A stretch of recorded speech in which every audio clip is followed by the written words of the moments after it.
Fruits 22. Was Jesus fundamentalist or progressive? Was Jesus, when he was on earth, fundamentalist or progressive?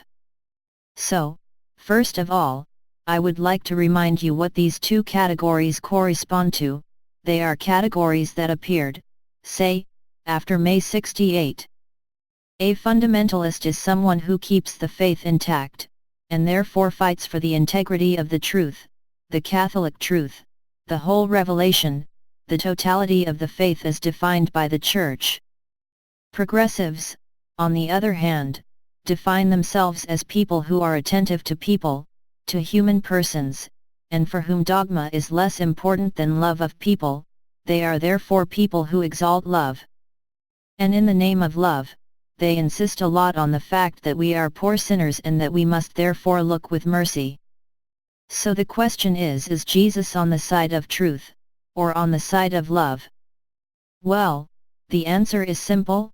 Jesus, what characterizes him is that in him love and truth have united, they walk together. It was a prophecy of the Old Testament, and we see it very concretely in the scene with the adulterous woman. A woman is caught in the act of adultery. People ask Jesus, but in the name of Moses, you must stone her, that's what she deserves. Then Jesus leans to the ground, begins to write, then rises and says, let him who has never sinned throw the first stone. They all leave starting with the older ones. Then he says to the woman, didn't anyone condemn you? She replied, no one, Lord. And then he says this, he says two things to her, I don't condemn you either. That is love, and love, I would say, it comes first, it envelopes this woman with its mercy. And then he says a second thing, go, and sin no more.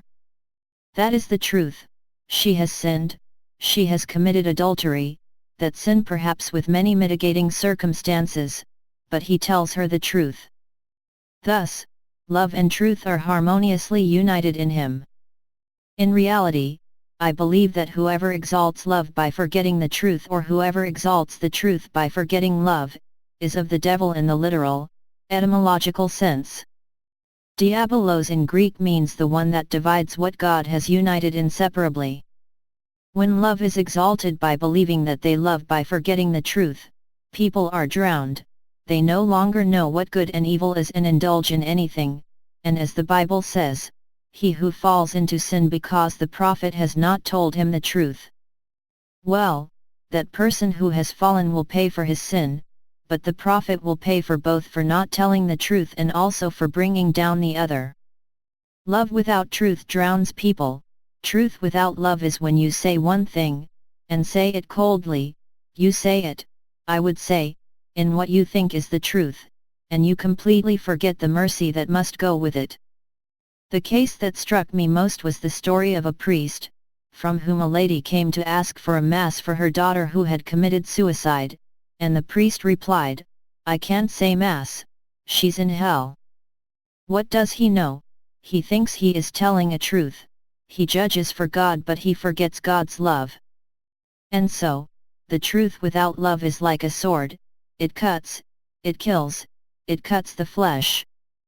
Thus, if one wonders whether Jesus was fundamentalist or progressive, the answer is that he was neither. So, one might wonder, wasn't he, I would say, in between? That means a truth mixed with love. For example, I remember the story of a bishop who once said, when a Catholic university voted for abortion, he said the Church is against abortion in principle, but she also thinks with mercy to women. He had said nothing wrong, simply, by mixing in warm true water and love, he had taken out warm water, and this warm water is described in the Apocalypse, in chapter 3 verse 14 with the Church of Laodicea, you are neither hot nor cold, you are warm, I will throw you out of my mouth. What makes Christ's truth is that the truth retains all its strength, it is spoken in all its perfection, and therefore for abortion, we cannot say that this is a principle, it is the soul of babies that is thrown into the other world, without anyone knowing what it becomes. And on the other hand there is love, namely that we obviously understand all the distress of a mother who could have done this, who was sometimes Christian, and who sometimes asked her baby for forgiveness. Of course, mercy is mixed with that, but to mix mercy with that is not to hide the truth, quite the contrary. Really to love, this mother has reconciled herself with her baby so that she can pray to him, and therefore to him.